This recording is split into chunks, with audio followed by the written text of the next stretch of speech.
20 ans après, les ruelles de la vieille ville de Jérusalem résonnent encore de la voix de Jacques Chirac. En ce 22 octobre 1996, c'est l'effervescence autour d'un président Chirac venu visiter les lieux saints historiques de la ville sainte. Journalistes et dignitaires arabes sont vigoureusement repoussés par des services de sécurité israéliens sur les nerfs. Sous pression, Jacques Chirac perd son calme, arrivé à hauteur du marché de la vieille ville. Je commence par devoir assurer. What do you want? Me to go back to my plane and go back to France? Is that what you want? Then let them go and let them do. No, that's no danger, no problem. No, this is not a method.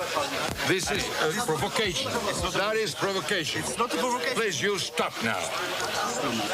Bonjour. Cet épisode illustre les relations crispées entre Jacques Chirac et Israël. Il marque le point de départ d'une période de brouille diplomatique entre Paris et Jérusalem. Durant l'opération Rempart de 2002, le président français soutient Yasser Arafat et les Palestiniens. Il ne cesse de qualifier la riposte israélienne de disproportionnée. L'État hébreu, lui, accuse Jacques Chirac et la France de partialité.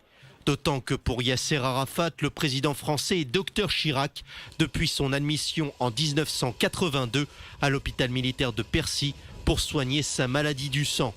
Un parti pris toutefois atténué en 2005 avec le désengagement israélien de la bande de Gaza, décidé par Ariel Sharon.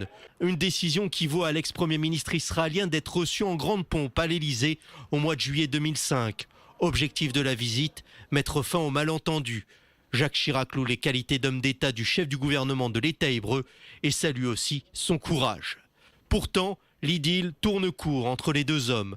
La France et le président Chirac adressent de sévères remontrances contre la riposte militaire israélienne au Liban à l'été 2006. Le terme de disproportionné ressurgit.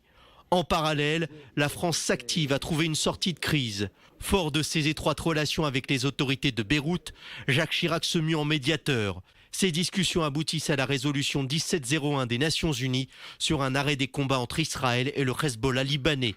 Un effort ultime dans la quête chiracienne d'une solution de paix entre Israéliens et Palestiniens.